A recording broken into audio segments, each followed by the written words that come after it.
안녕하세요 여러분. 우리 이제 오늘은 동학농민운동에 대해서 이제 본격적으로 살펴보도록 할 겁니다.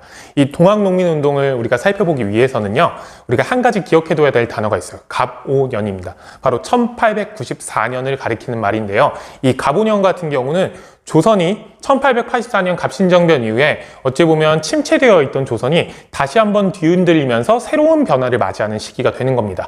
이 갑오년을 뒤흔들면서 시작했던 게 바로 동학농민운동인데요. 그 동학농민운동 같은 경우는 구체적인 전개 과정이라든지 전부 다 중요하니까 오늘 수업은 정말 꼼꼼하게 분석하면서 들어주실 필요가 있어요. 그러기 위해서 우리가 지난 시간에 마지막에 살펴봤던 생각해보기 문제, 자, 스스로 생각해보기 문제를 우리가 살펴볼 필요가 있는데요. 학습지 9쪽에 있는 내용이고요. 그 9쪽에 있는 내용은 바로 이겁니다. 지금 제시되고 있는 도표처럼 농민 봉기가 점점 증가한 이유는 무엇일까에 대해서 물어보고 있는 거죠. 사실 이 질문에 대한 정답은 그 9쪽에 있는 학습지에 이미 다 적혀 있습니다. 학습지 보시면요, 농민들의 고통이 심화되다라고 되어 있어서 조세 부담이 증가하고 수탈이 심해졌고, 그 다음에 농촌 간의 수공업이 큰 타격을 받았다라는 내용들을 우리가 정리가 되어 있잖아요. 이런 내용들이 결국에는 지금 화면에 나와 있는 이런 농민 봉기를 엄청나게 늘리는데 큰 영향을 주었던 겁니다. 1860년대까지 계속 지속되던 세도 정치가 흥선대원군의 개혁 정치로 끝이 난 것 같았지만 꾸준히 이어지는 어떻게 보면 이 흐름 자체는 완전히 끝이 났던 건 아닌 거예요. 정치 기강이 흔들리면서 흥선대원군 때 어떻게 보면 그나마 다잡아놨던 정치 기강이 흔들리면서 다시 한번 이런 세도 정치기의 혼란이 쭉 이어졌던 겁니다. 그런데 그 당시에는 70년대, 80년대, 90년대에는 세도 가문이 정권을 잡고 있었던 세도 정치기에는 없었던 위험 요소가 또 있죠. 바깥에서의 위협, 즉 청이라든지 일본의 간섭이라는 위협이 분명히 존재했다는 겁니다. 그런 어떻게 보면 이중고를 겪는 상황에서 조선의 농민들이 결국에는 들고 일어났던 거죠. 자, 오늘은 다시 한번 얘기를 하지만 1894년 갑오년에 있었던 다채로운 사건에 대해서 살펴볼 겁니다. 그때까지 숨죽이고 어떻게 보면 쥐죽은 듯이 있었던, 침체되어 있었던 조선을 다시 한번 뒤흔들게 되는데, 이번엔 지배층이 아니라 누가 뒤흔든다? 농민들이 뒤흔들게 되는 거죠. 1894년 갑오년에 있었던 동학농민운동에 대해서 본격적으로 살펴보도록 하겠습니다. 자, 그럼 본격적으로 1894년 갑오년을 열어젖혔던 동학농민운동의 전개 과정과 의의에 대해서 구체적으로 살펴보도록 하겠습니다. 우선 구체적인 내용들을 우리가 보기 전에 선생님이 여기 1894년 1월, 3월, 4월, 5월 이런 식으로 정확한 어떻게 보면 발생 시기에 대해서 표시를 해놨는데요. 이거 같은 경우는 이 1월, 3월, 4월, 5월, 그 다음에 교과서에 보면 날짜까지 정확하게 적혀 있는데 이 날짜를 하나하나 세세하게 외우라는 건 아니고 워낙에 복잡하게 맞물려 가면서 일어나는 사건들이 계속 연이어서 이어지다 보니까 정확한 시기를 우리가 공부를 할 때도 파악을 해두고 있는 게 좋기 때문에 표시를 좀 해둔 겁니다. 그러니까 이거는 전개 과정의 앞뒤 맥락, 그 다음에 인과관계를 우리가 파악하기 위한 거니까 숫자, 그 다음에 연, 월 나온다고 해서 너무 긴장할 필요는 없습니다. 자, 시작은 여기 나와 있는 고부봉기입니다. 자, 이 고부라는 지역 같은 경우는 전라도 지역 중에서도 가장 어떻게 보면 비옥하기로 유명한 지역이었어요. 그러다 보니까 농산물 생산량도 상당히 많았을 거고, 생산량이 많다라는 건 그만큼 세금이 많이 거친다는 겁니다. 자, 문제는 이렇게 살기 좋은 동네였던 고부라는 곳이 정치 기강이 흔들리고 사회가 혼란해지면 제일 살기 힘든 지역이 된다는 거예요. 왜냐? 이 지역에 매관매직으로 탐관오리들이 부임을 하는데 그 중에서도 가장 스페셜리스트들이 부임을 하는 겁니다. 제일 잘 털어가는 사람들. 왜냐면 워낙에 세금이 많이 거치는 지역이다 보니까 이 지역에 들어오려면 엄청나게 많은 돈을 내야 되고 그걸 또 메꾸려면 엄청나게 많이 수탈을 해갈 거 아니에요. 그 대표적인 인물이 여기 나오는 조병갑입니다. 이 조병갑 같은 경우는 이 고부 지역뿐만이 아니라 고부 지역 이외에서도 상당히 어떻게 보면 악명이 높은 인물이었어요. 이 사람이 고부 지역의 군수로 봉기를 하고 농민들에게 엄청난 수탈을 강요를 했던 거죠. 자, 그 중에서 대표적인 사례로 이 만석보라는 게 있는데 수리시설이에요. 농사를 짓기 위해서 물을 가둬놓는 수리시설인데 이 만석보라는 걸 새로 건설을 합니다. 자, 근데 원래 이 지역에 다른 보가 이미 있는 상황에서 이 만석보를 건설을 하면서 농민들에게 무상으로 노동력을 계속 공급하도록 강요를 했어요. 자, 그러고 나니까 이 만석보가 건설되고 나서 그럼 어쨌든 수리시설이니까 농사에 도움이 될 거라고 생각을 했을 거 아니에요, 농민들도. 자, 근데 여기서 이것까지 걷어가 버리게 되는 겁니다. 무상으로 노동까지 했는데 여기서 수세, 즉 물세를 엄청나게 많이 뜯어가기 시작을 하는 거예요. 누구의 계략일까요? 조병갑이죠. 이 조병갑에 대한 불만이 엄청나게 커지기 시작을 하면서 그래서 그 지역에 당시 그 지역 동학 조직의 어떻게 보면 지도자였던 전봉준이라는 사람을 중심으로 해서 봉기가 계획되게 되고 결국에는 1894년 1월 봉기가 마침내 일어나게 됩니다. 지금 우리 화면에 보면 교과서에 있는 사발통문이라는 사람들의 어떻게 보면 서명과 우리의 목표를 담아놓은 그 사발통문의 사진이 나와 있는데요. 이 사발통문이 작성됐던 게 바로 이 고부봉기를 준비하면서입니다. 특히 이 전봉준 같은 경우는 이제 오늘의 주인공이잖아요, 사실. 이 전봉준 같은 경우는 그 이전부터 상당히 그 당시 사회 문제에 대해서 문제의식을 많이 갖고 있었던 인물이에요. 동학에 참여한 교도이자 당시 사회 문제에 상당히 큰 인식을 갖고 있었다는 건 이걸 통해서 알 수 있습니다. 금구 집회를 이 사람이 1893년에 주도했다라는 거. 이거 교조 신원 운동에 어떻게 보면 일련의 사건 중 하나였는데 특히 이 금구에서 열렸던 금구 집회 같은 경우는 다른 곳보다도 정치생이 상당히 강했습니다.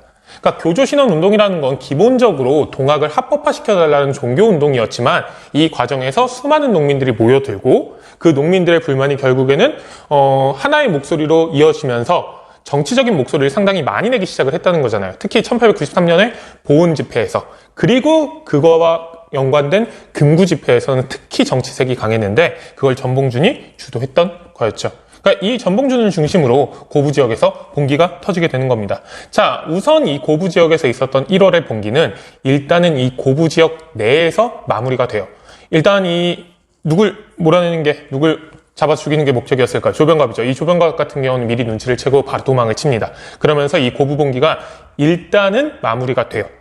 자, 결국에 농민들 같은 경우는 새로운 군수가 부임해가지고 잘 해주겠다고 하니까 일단 해산을 하는데요. 이 농민봉기 같은 것들이 일어나면 그 농민봉기가 왜 일어났는지를 정리를 하기 위해서 안핵사를 파견을 하게 됩니다. 이 안핵사로 이용태라는 사람이 임명이 되는데요. 이 사람이 이 고부 지역에 나타나서는 농민들을 엄청나게 들쑤시고 다니는 거예요. 이 농민들을 계속 동학교도로 몰면서, 동학은 이 당시에 불법이었잖아요. 그러니까 이 동학교도로 몰면서 이 동학교도를 하나씩 잡아가기 시작을 하는 겁니다. 그리고 고문을 하고 갖은 죄를 뒤집어 씌우기 시작을 하는 거죠. 계속 탄압이 심해지는 거예요. 결국에는 이 당시 이 지역의 동학의 지도자이자 이 고부봉기를 주도했던 전봉준 같은 경우는 어쩔 수 없이 이 고부 지역을 떠나서 피신을 하게 됩니다. 자, 본격적으로 구체적으로 좀 살펴보면요. 자, 여기서부터 이제 동학농민운동이 점점 펼쳐지기 시작을 하는 건데요. 전봉준이 그 당시에 그나마 안전했던 근처에 있던 무장지역으로 이동을 하게 됩니다. 피신을 하는 거죠. 자, 근데 피신해가지고 그냥 단순하게 그냥 몸만 숨기고 이 안핵사가 돌아갈 때까지 기다렸던 게 아니에요. 이 전봉준 같은 경우는 이 무장지역을 포함해서 인근 지역에 있는 이 동학 조직을 활용을 해가지고 인근 지역에 자기들 어떻게 보면 상황을 알리고 계속해서 우리 다 같이 봉기를 하자라고 봉기에 동참을 호소하기 시작을 하는 겁니다. 인근 지역에 대해서 연락과 접촉을 이어나갔던 거죠. 자, 그러다 보니까 이 금구 집회라든지 그 이전에 있었던 다양한 교조신원 운동에서 만났던 수많은 인물들이 이 전봉준의 연락을 받고 하나씩 뜻을 모으기 시작을 하는 겁니다. 그 결과 무장이라는 곳에서, 이 전봉준이 피신하는 지역이죠. 이 무장이라는 곳에 주변 지역의 농민들이 점점 모여들기 시작을 하고 하나의 조직을 형성을 해서 1894년 3월에 마침내 봉기한 거죠. 이 고부봉기가 고부라는 한 지역에서의 봉기였다면 이 무장봉기 같은 경우는 전봉준을 비롯해서 그 당시 동학의 어떻게 보면 지도자들이 중심이 돼서 각 지역의 연합 세력이 하나로 탄생을 했다고 보면 돼요. 대표적인 인물은 이 전봉준을 포함해서 당시 동학의 동학 조직을 접이라고 표현했거든요. 그 접주였던 손아중이나 김괴당 같은 인물들이 모여서 연합 세력을 펼치는 겁니다. 이 연합 세력의 목표는 뭐였냐? 제폭구민, 폭정을 제거하고 백성을 뭐한다? 구하자. 그리고 나라를 보호하고 지키고 백성을 편안하게 하자. 즉 중요한 건 이거예요.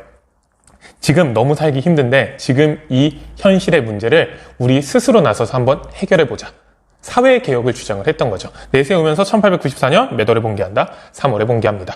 자, 무장지역에서 봉기를 한 후에 수많은 세력들이 모여들어야 되니까 이 조직을 어떻게 보면 하나로 체계화시킬 필요가 있잖아요. 그래서 무장에서 봉기한 직후에 그 지역 근처에 있는 백산이라는 야트막한 산 지역에서 모든 농민 세력들이 집결을 합니다. 그곳에서 우리가 왜 일어났는지, 경문, 우리가 왜 지금 그냥 단순히 우리는 반란을 일으키는 게 아니다. 우리의 목표를 이제 선언을 하는 거고요. 경문을 통해서. 그 다음에 우리가 이렇게 봉기를 했을 때 지켜야 될 4개의 강령, 우리가 지켜야 할 규칙 같은 것들을 발표를 합니다. 상당히 체계적으로 조직을 완성시켜 나가는 거죠. 요 경문과 4대 강령 같은 경우는 지금 계속 선생님이 화면에 띄워놨잖아요. 이거 교과서에 있는 거니까 다시 한번 살펴보시면 되겠습니다.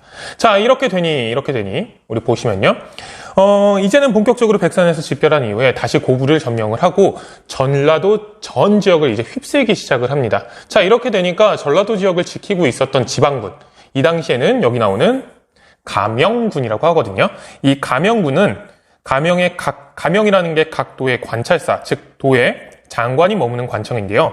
이 지방군, 가명군이 결국에는 요 농민군들을 진압하기 위해서 나타나겠죠. 그 둘이 충돌을 했던 게 바로 이 황토현 전투입니다. 여기서 황토현 전투에서 가명군을 완전히 격파를 하게 되죠. 이 가명군뿐만이 아니라 이 당시에 여기 보시면요, 보부상들도 이 가명군을 도와서 참여를 했었는데요. 이 보부상 같은 경우는 그 당시 상황을 좀 알아둬야 돼요. 이 보부상 같은 경우는 우리가 보통 보찜장수나 등찜장수라고 불리는 사람인데요. 전국적인 조직을 갖추고 있었어요.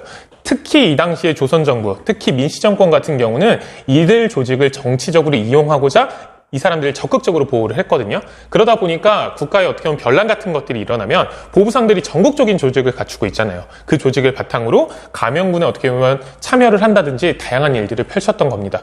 이 보부상이 이런 식으로 정치적으로 이용되는 모습은 훗날 다시 한번 나타나니까 그때도 잘 살펴보시면 되겠습니다. 특징 기억해 두시고요. 자, 가명군이 근데 한 방에 깨집니다. 황토현 전투에서. 자, 이렇게 되니까 전라도 지역, 전라도의 지방군이 완전히 깨져버린 거니까 전라도가 무주공산이 됐잖아요. 자, 그래서 급작스럽게 조선 중앙정부에서는 중앙군을 편성을 해서 그 중앙군을 전라도 지역으로 파병을 보냅니다. 자, 그 중앙군, 즉 경군이라고 부르는데요. 중앙군을. 이 경군하고 농민군이 부딪혔던 게 바로 황룡촌 전투였는데, 이 황룡촌 전투에서도 경군을 농민군들이 물리치면서 전라도의 이제 핵심이라고 할 수 있는 어디를 점령하게 된다? 전주성을 곧이어서 점령하게 됩니다. 자, 이게 1894년 3월부터 4월까지의 일이에요. 자, 이렇게 되니 이제 가명군, 지방군 깨졌죠. 자, 그리고 최정예라고 할 수 있는, 어떻게 보면 정예라고 할 수 있는 경군도 깨져버린 게 된 겁니다. 자, 이렇게 되면 이제 막을 수 있는 방법이 전혀 없잖아요. 조선 정부 내에서는 다양한 계책들이 나오기 시작을 합니다. 이 농민군들하고 어떻게든 협상을 해야 된다는 목소리도 있기는 했지만, 그거보다 더 큰 목소리를 냈던 건 과거랑 똑같이 한번 해보자라는 거예요. 우리 이모군란, 갑신정변 때를 생각을 해보면 결국 막아내지 못하자, 조선 정부에서 막아내지 못하자 어디한테 파병을 요청했죠? 여기 나오지만 청에게 파병을 요청을 했죠. 마찬가지로 전라도 지역이 이렇게 완전히 쑥대밭이 되니까 조선 정부 입장에서 어디에게 파병을 요청한다? 청에게 파병을 요청합니다. 1885년 텐진 조약을 체결하고 청과 일본은 조선에서 공동으로 철수하기로 했었어요. 그 10년 만에 청나라가 조선 정부의 정당한 요청에 의해서 군대를 파병할 수 있게 된 겁니다. 청 입장에선 이번 기회에 조선에서 어떻게 영향력을 더 키워나갈 수 있겠다라고 생각해서 이 파병 요청을 적극적으로 수용을 합니다. 자, 근데 텐진 조약을 잘 생각을 해보면 이 청나라가 해야 될 일이 있어요. 뭐냐? 일본에게 우리 군대 보내라고 뭐 해줘야 된다? 통보해줘야 되죠. 왜냐면 이게 바로 1885년에 체결한 텐진 조약의 내용이었기 때문이죠. 자, 이렇게 통보를 받은 일본은 곧장 바로 조선에 자기들의 군대도 보냅니다. 조선 자체가 워낙에 지금 혼란스러운 거니까 자기 공사관하고 거류민, 즉 그러니까 조선에서 거주하는 일본인들을 지키겠다는 명분으로 군대를 파병하죠. 갑작스럽게 사실 파병한 건 아니에요. 이미 준비를 하고 있었어요. 청 같은 경우도 지금 이 상황에서는 자기들에게 파병이 요청이 올 거라는 걸 어느 정도 예상을 하고 그걸 준비를 하고 있었던 거예요. 일본도 마침 준비를 하고 있었고, 이런 일이 벌어지자 곧장 파병을 하는 거죠. 자, 이렇게 되니 상당히 뭐가 고조가 된다? 위기의식이 고조되기 시작을 하는 겁니다. 왜냐하면 지금 당장 농민군이나 정부나 당장에 어떻게 보면, 그러니까 특히 정부군 같은 경우는 당장의 혼란을 진압하는 게 목적이었는데 더 큰 혼란이 생긴 거예요. 누구랑 누구의 군대? 청과 일본의 군대가 조선에 동시에 대규모로 주둔하게 되는 겁니다. 이렇게 사회가 혼란스러운 상황에서.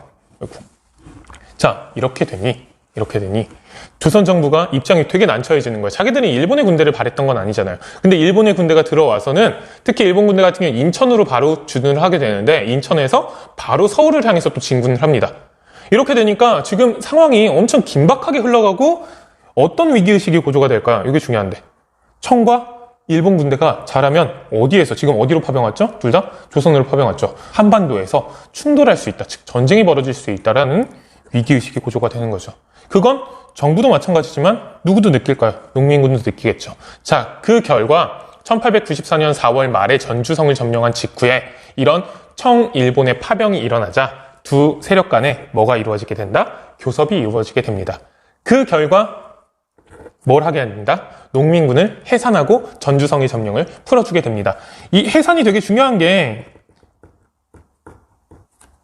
양국군 파병의 원인을 해소할 수 있었기 때문이에요. 이거 되게 글씨를 이상하게 썼네요. 양국군 파병의 원인을 해소할 수 있었기 때문인 겁니다. 일단 이 위기의식을 벗어나고 파병의 원인을 해소해서 돌아가 달라고 얘기할 수 있는 어떻게 보면 조건을 만들기 위해서 해산을 하게 된 거죠. 자, 그럼 이건 정부가 원하는 거잖아요. 농민들이 원했던 건 뭘까요? 뭘 해달라? 개혁을 해달라. 개혁을 하게 해달라. 개혁을 그리고 너네도 해라. 정부에서. 그걸 폐정개혁이라고 하는데 이 폐정이라는 건 자, 여기 나오는데요. 폐단이 되는 정치나 정책이라는 뜻으로 당시 각종 사회 문제를 포괄하여 가리킵니다. 우리가 맨 앞에 선생님이 지난 시간 과제에 대해서 설명을 하면서 이 얘기를 사실 다 했어요. 탐관오리의 수탈이라든지 약탈적 조세제도. 이 탐관오리들이 자기 매간매직 할 때 썼던 돈들 메꿔야 되니까 엄청나게 약탈을 하겠죠.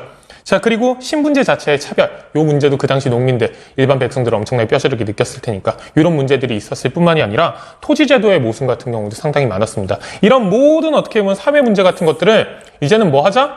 바로 개혁하자라고 합의를 했던 겁니다. 그러니까 누가 해산해줬던 걸까요? 농민군들이 해산해줬던 거겠죠.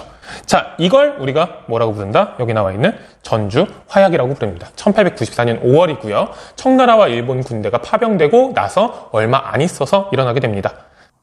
자, 그럼 이 정부 입장에서는 이제 농민군과의 문제는 일단락을 시킨 거예요. 일단은 해소를 한 거죠. 당연히 이제 정부에서 더 시급해지는 건 뭘까요? 여기 나와 있는 청나라와 일본 군대가 뭐 해야 된다? 철군해야 된다라는 거예요. 그걸 요청하죠. 우리가 위험해가지고 청나라 군대한테 파병을 요청하긴 했는데 가까스로 우리가 이걸 잘 진압을 했어. 그러니까 너네 이제 여기 있을 필요 없어. 둘 다 나가주세요라고 다시 한번 이야기를 한 거죠. 자, 여기에 대해서 청나라 같은 경우는 일단 수용을 하는 모습을 보여주는데요. 문제는 어딜까요? 일본이에요. 일본 같은 경우는 사실상 이 텐진 조약에 따라서 통보를 받은 이후에 파병을 하면서 이미 각오를 하고 있었던 겁니다. 이번 기회에 10년 만에 다시 조선의 군대를 파병할 수 있게 된 거잖아요. 이번 기회에 조선에서 어떻게 보면 자기들의 영향력을 확실히 하겠다라는 거야. 누구보다 더, 청나라보다 더. 자, 그렇기 때문에 바로 일본 같은 경우는 거부를 합니다. 거부를 하면서 이런 얘기를 해요. 너네가 지금 너무 정치가 혼란스러워서 이런 일들이 계속 벌어지지 않냐. 내정개혁을 해라. 우리가 도와줄게. 이걸 요구합니다. 사실 적반하장이죠. 아니 일본이 뭐 자기들 거리민을 보호한다는 명분으로 들어왔다는 건 인정을 해요. 그렇다고 쳐봐요. 일단 거기까지는.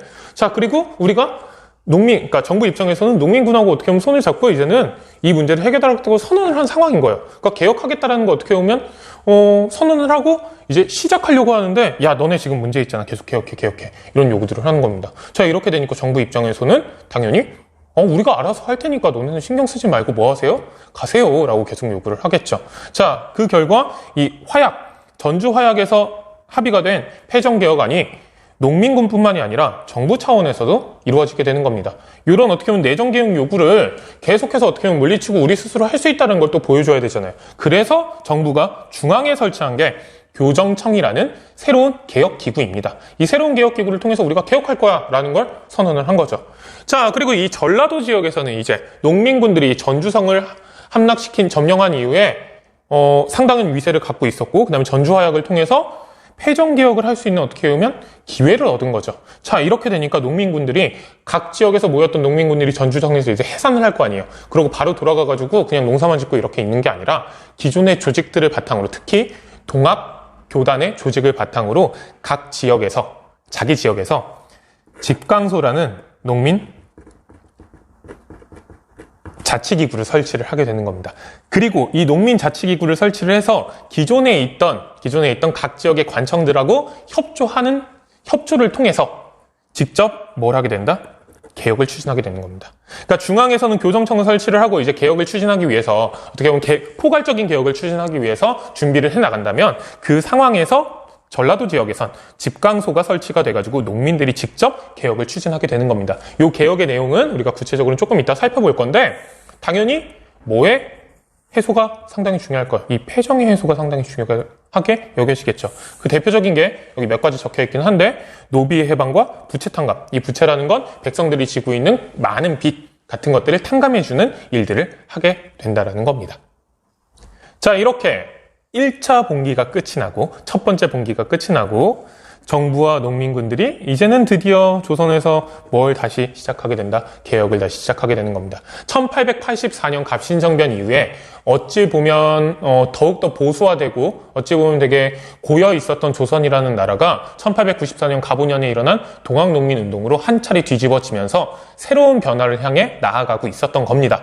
자, 문제는 어디가 계속해서 방해가 된다? 일본이 계속해서 방해가 된다라는 거죠. 자, 우리가 개혁할게라고 계속 얘기를 해도 일본은 끝끝내 군대 철수 요구를 거부하고 오히려 적반하장으로 뭘 점령해버린다? 6월에 경복궁을 점령을 해버립니다. 경복궁을 점령을 해버리고 당시 어떻게 보면 권력을 잡고 있던 민씨 세력을 몰아내고 흥선대원군을 섭정으로 새로운 정권을 수립합니다. 갑자기 갑툭 튀죠? 누가 나오냐? 흥선대원군이 다시 나오는 겁니다. 흥선대원군 같은 경우는 이모군란 1882년에 청나라로 납치가 됐다가 1884년 갑신정변이 끝난 이후에 청나라가 조선 정부를 어떻게 보면 좀 견제하려는 목적으로 다시 조선으로 복귀를 시켜준 상황이었어요. 하지만 고종 같은 경우는 이제 흥선대원군하고 완전히 사이가, 특히 민씨정권 같은 경우는 완전 사이가 틀어진 상황이잖아요. 그러니까 거의 한 10여 년 동안 아무것도 하지 못하고 사실상 같은 연금 상황이었던 거예요. 그 흥선대원군이 누굴 등에 업고 일본은 등에 업고 경복궁에 갑자기 나타난 겁니다. 요 얘기는 우리가 다음 시간에 살펴볼 갑오년의 개혁, 갑오개혁을 통해서 조금 더 살펴볼 건데요. 어찌되었든 이 흥선대원군이 섭정으로 새로운 정권이 수립이 되면서 개혁이 추진됩니다. 그 개혁을 우리가 뭐라고 부른다? 갑오개혁이라고 부르죠. 이 교정청이 설치가 돼서 추진되었던 개혁하고는 약간 성격이 달라요. 왜냐? 누구의 간섭이 분명히 있는 걸까요? 일본의 간섭이 분명히 있었기 때문인 거죠. 요 갑오개혁은 우리가 조금 이따가 살펴볼 텐데요. 이런 식으로 어찌되었든, 다음 시간에 우리가 살펴볼 텐데요. 어찌되었든 이렇게 경복궁을 점령을 하고 일본군이 완전 막 나가기 시작을 하는 거잖아요. 이건 사실상 이번 기회에 진짜 조선을 우리 걸로 만들어버리겠다라고 이제 한 발 나아가기 시작을 한 거죠. 자, 조선의 경복궁을 점령한 직후에 조선에 주둔하고 있던 청나라 군대를 일본 군대가 선제 공격을 합니다. 경복궁 점령한 직후에 벌어진 일이에요. 그러면서 무슨 전쟁이 터진다? 청일전쟁이 터지죠. 그러니까 이 청일전쟁 같은 경우는 지금 잘 생각을 해보면 전쟁터가 어딜까요? 한반도입니다. 조선. 그리고 조금 이제 넘어가서 점점 그러니까 전쟁이 이제 확산이 되면서 만주 지역까지, 요동 지역까지 이제 확산이 되기는 하는데요. 주 전쟁터가 조선 지역이었던 거예요. 조선 북부 지역. 자, 그거는 알아두시면 되고요. 도발한 후에 한동안 일본 같은 경우는 이 전쟁에 올인을 해야겠죠. 자, 전쟁이 1894년 6월에 터지는데요. 대략 3개월 정도 후에는 누구의 우세로 드러나게 된다? 일본의 우세로 드러나게 됩니다.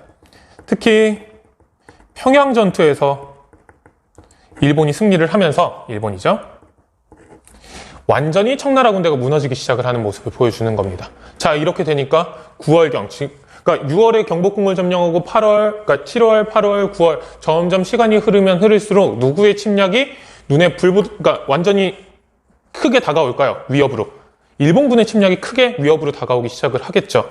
자, 그렇게 되니 집강소로 어떻게 보면 설치를 하고 각 지역에서 개혁을 추진하고 있던 전라도 지역 그리고 삼남 지역의 농민들은 계속 위협을 느끼기 시작을 하는 겁니다. 지금 이 우리의 개혁 추진이 결국엔 누구의 침략으로? 일본의 침략으로 무너질 수도 있겠구나. 자, 그리고 잘 생각을 해보면 농민들 같은 경우는 그 당시에 일본에 대한 불만이 엄청나게 많았어요. 엄청나게 많았단 말이에요. 그러니까 일본의 어떻게 보면 침략성에 대해서 농민들 같은 경우는 제일 뼈저리게 느끼고 있었던 사람들인데 그 농민들이 보기에 지금 조선이 어디에 넘어갈 위기인 거예요. 일본에 넘어갈 위기인 거죠. 자, 그래서 다시 한번 농민군들이 봉기하게 되는 겁니다. 이걸 동학농민군의 제2차 봉기라고 하는데요. 제2차 봉기라고 하는데요. 여기서 핵심은 이거죠. 누굴 몰아내자? 일본을 몰아내자라는 주장을 하면서 재봉기한 겁니다. 이때는 1차 봉기 때는 참여하지 않았던 충청도 지역이에요. 이 북접 같은 경우는 충청도 지역을 중심으로 하고 있었던 북접 세력들도 동학이 크게 보면 북접과 남접으로 구분이 되는데요. 남접이 전라도 지역에 어떻게 보면 세력을 갖고 있었던 사람들이 조직이라고 한다면 북접은 충청도 지역이었어요. 이 충청도 지역에 있던 북접들도 이 2차 봉기에는 참여를 하면서 수십만의 어떻게 보면 농민군들이 편성되게 됩니다. 자, 문제는 만만한 세력하고 부딪히는 게 아니라는 거죠. 특히 1894년 9월경에 사실상 청나라하고의 전쟁을 어느 정도 마무리했던 일본 같은 경우는 이 10월에 봉기한 제2차 농민군을 자기들 어떻게 보면 압도적인 군사력으로 몰아붙일 수 있는 여유가 있었던 거예요. 결국에는 일본군이 중심이 되고 또 누구도 참여하나요? 관군도 참여를 해요.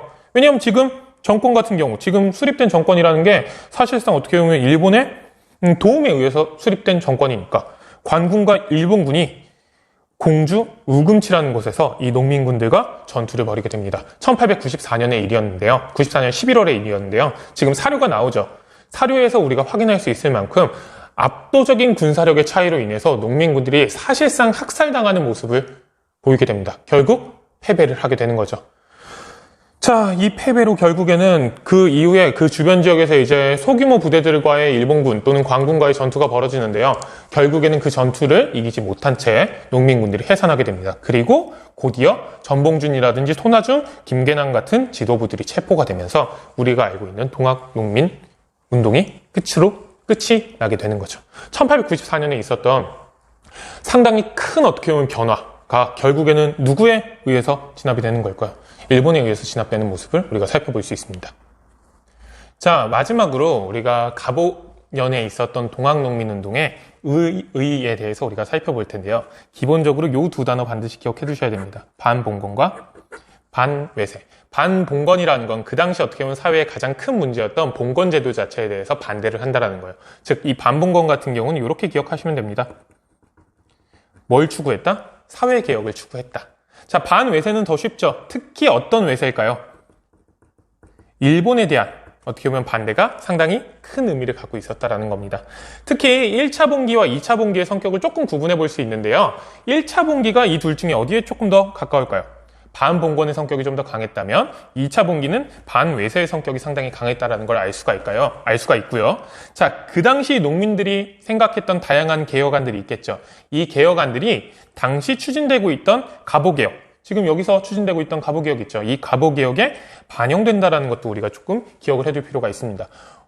일본이 어떻게 보면 지금 도와주면서 이루어지는 갑오개혁이 어떻게 농민들의 요구를 반영했을까라는 건 우리가 다음 시간에 그 당시 상황에 대해서 조금 더 분석을 해보면서 파악해 볼 수 있을 겁니다. 자, 그리고 나머지 자녀 세력들, 지도부가 체포가 되고 해산되긴 했지만 살아남은 사람들이 있을 거 아니에요. 그 자녀 세력들이 훗날 이어지는 항일 의병에 적극적으로 참여하는 모습을 보여주기도 하거든요.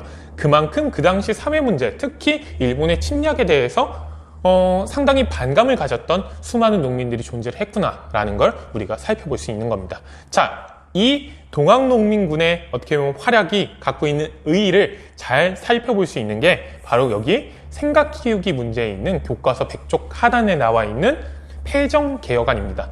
자, 이 패정개혁안을 통해서 지향점을 추론하고, 그 지향점이라는 건 여기 사실 정리를 했어요. 반봉건과 반외세죠.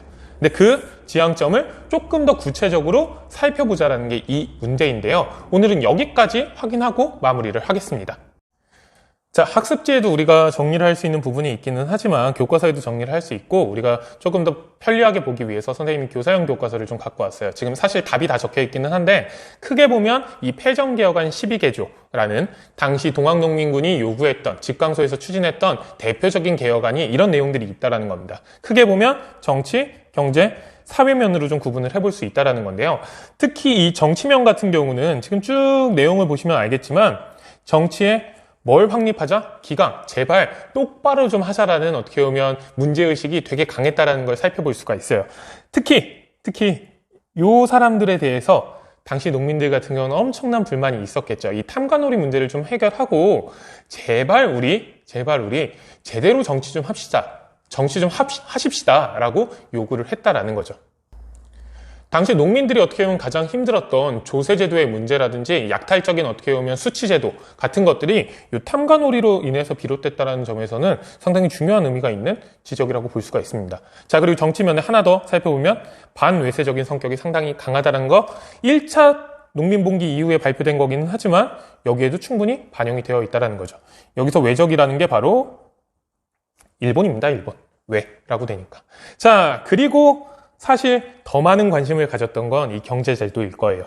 무명 잡세는 일체 거두어들이지 말 것이라고 되어 있는데 잡세라는 건 지방관청에서 세금 제도를 운영을 하면서 부족한 부분이 있으면 그냥 아무 이름이나 붙여가지고 거두던 세금이에요. 그러니까 과도하게 부담되던 이런 세금들을 제발 거두지 말자라고 하는 거죠. 공사체를 막론하고 기왕의 것은 무효로 돌릴 것.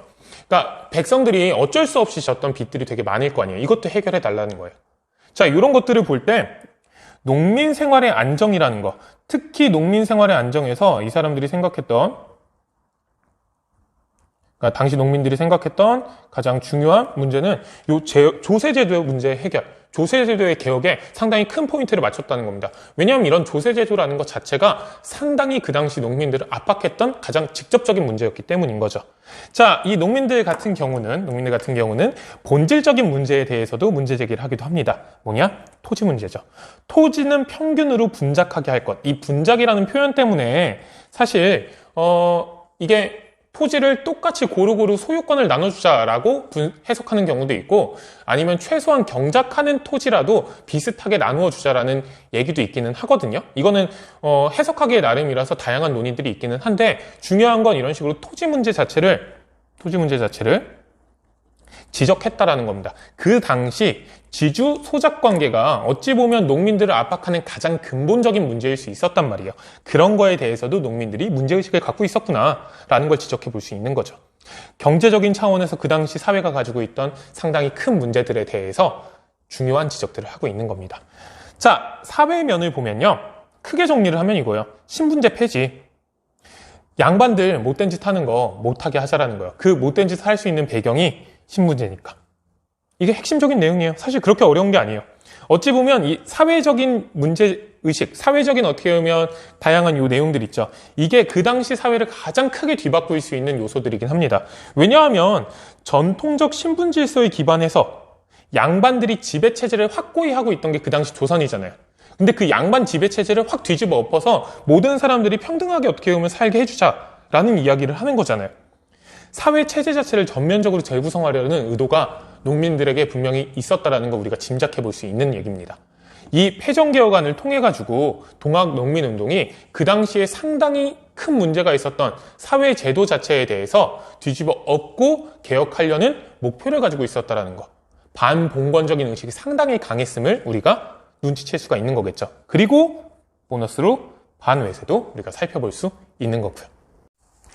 이렇게 가보년을 흔들었던 1894년을 흔들었던 동학농민운동에 대해서 전개 과정과 의의를 살펴봤습니다. 근데 한 가지 오해를 해서는 안 되는 건 이 동학농민운동에 참여했던 농민들, 특히 뭐 전봉준이라든지 손아준, 김계남 같은 다양한 지도부들이 생각했던 이상적인 모습이 우리가 지금까지 또 새로운 사회를 꿈꿨던 또 다른 세력이 있잖아요. 개화파들. 개화파들이 꿈꿨던 새로운 사회랑은 또 조금 차이가 있다라는 겁니다. 이 개화파 같은 경우는 새로운 서양의 제도나 사상을 수용해가지고 새로운 사회를 만들기를 꿈꿔왔다면 이 농민군 같은 경우는 어찌 보면 약간은 보수적인 측면이 있어요. 서양 것을 새롭게 받아들여서 완전히 새로운 걸 꿈꿨다라기보다는 구제도의 복원. 그러니까 제발 똑바로 좀 하자라는 데 어떻게 보면 좀 더 초점이 맞춰져 있는 거죠. 구제도의 복원을 통해서 지금 변해가는 사회가 우리한테 너무 힘들게, 우리를 너무 불안정하게 하는 측면이 있는데 그런 불안정의 위협으로부터 우리를 보호할 수 있는 어떻게 보면 안정적인 정치 형태, 사회를 만들자라는 데 초점이 좀 더 맞춰져 있었던 겁니다. 물론 그 과정에서 자기들이 느끼고 있던 토지제도의 모순이라든지 사회제도의 모순, 이걸 해결할 수 있는 방안들을 제시했기 때문에 완전히 과거에 안정적이었던 정치 형태로 완전히 똑같이 돌아가자라는 거랑 좀 차이가 있기는 하지만 개화파가 추진했던 어떻게 보면 새로운 사회 형태랑은 또 약간의 미묘한 차이가 있다는 건 우리가 기억해둘 필요는 있는 거겠죠. 그렇기 때문에 이 동학농민운동을 두고서도 다양한 평가가 사실 갈리기는 합니다. 이 동학농민운동이 추구했던 개혁의 어떻게 보면 성격이나 속도나 이런 것들에 대해서 사람들이 상당히 많은 평가의 결이 되게 달라요. 되게 급진적인 개혁을 추구했다라고 보는 사람들이 있는가 하면 되게 보수적인 운동이었다고 그러니까 생각하는, 판단하는 역사학자들도 또 있거든요. 근데 중요한 건 그 판단 같은 경우는 우리가 다양한 더 많은 구체적인 내용들을 사실 살펴봐야지만 우리 스스로의 판단이 생기는 거고, 하지만 중요한 것, 이 동학농민운동을 통해서 조선이라는 나라가 뒤흔들리기 시작을 했다는 겁니다. 그리고 그 뒤흔들리는 과정에서 당시 농민들이 가지고 있던 불만, 그런 것들이 폭발을 하는 과정에서 농민들이 생각했던, 그 당시 대부분의 사람들이 생각했던 이상적인 사회 모습도 어떻게 보면 우리가 추측해 볼 수 있다는 거죠. 그 당시 농민들, 그 당시 대부분의 대중들, 민중들은 어떤 사회를 꿈꿔왔느냐. 이거에 어떻게 보면 입각해서 그 후에 일어나는 다양한 개혁이라든지 변화가 당시 사람들에게 어떻게 받아들여졌을지 우리가 추측해 볼 수 있기 때문에 상당히 중요한 겁니다. 자, 1894년 가보년 이렇게 시작이 됐는데요. 시작입니다, 아직. 이제 94년에 있었던 가보개혁에 대해서도 다음 시간에 우리가 살펴볼 텐데요. 이 동학농민운동의 전개 과정 놓치지 않고 우리가 가보개혁도 살펴봐야 제대로 가보개혁의 성격도 살펴볼 수 있으니까요. 오늘 배운 내용 다시 한번 꼭 확인을 해보도록 합시다. 오늘 수업은 여기까지입니다.